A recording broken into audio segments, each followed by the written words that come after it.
Fascist সরকারের পতন হলেও ফ্যাসিবাদী ব্যবস্থার পতন হয়নি বলে মন্তব্য করেছেন জাতীয় নাগরিক পার্টির আহ্বায়ক নাহিদ ইসলাম।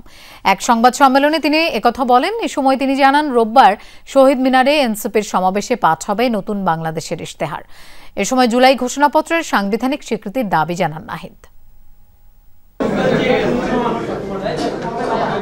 শহীদ মিনারে ৩ আগস্ট জাতীয় নাগরিক পার্টির ঘোষিত সমাবেশের আগে শনিবার এনসিপির বাংলা মোটর কার্যালয়ে ছিল সংবাদ সম্মেলন। উঠে আসে সমাবেশ পরিকল্পনা, জুলাই সনদ, জুলাই ঘোষণাপত্র সহ নানা বিষয়। জুলাই গণ অভ্যুত্থানের ১ বছর পূর্তিতে সংবাদ সম্মেলনে এনসিপির আহ্বায়ক নাহিদ ইসলাম বক্তব্য রাখেন। উত্তর দেন সমসাময়িক ইস্যুতে করা প্রশ্নের।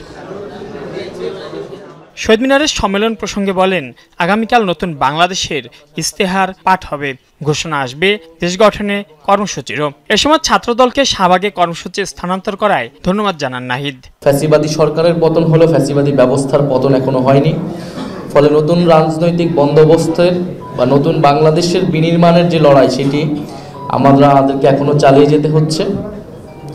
ফলে সেই নতুন বাংলাদেশের জন্য আমাদের যে কর্মসূচি, আমাদের যেই রাষ্ট্র ভাবনা রূপকল্প, আমরা সেটি প্রকাশ করব।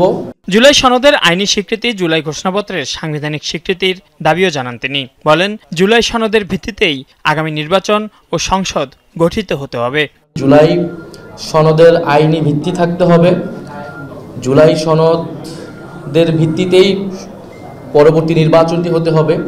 আমরা নির্বাচিত সংসদের হাতে এই সংস্কার কার্যক্রম ছেড়ে দিব না, বরং জুলাই সনদের ভিত্তিতেই আগামীর সংসদ গঠিত হবে বা গণপরিষদ গঠিত হবে।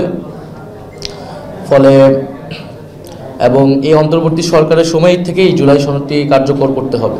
নাহিদ ইসলাম বলেন, জুলাই অভ্যুত্থানের ১ বছর হয়ে গেলেও এখনো আকাঙ্ক্ষার পূর্ণতা আসেনি। বৈষম্য বিরোধী, দুর্নীতিমুক্ত বাংলাদেশের। মাইনুল মারুফ, যমুনা নিউজ, ঢাকা।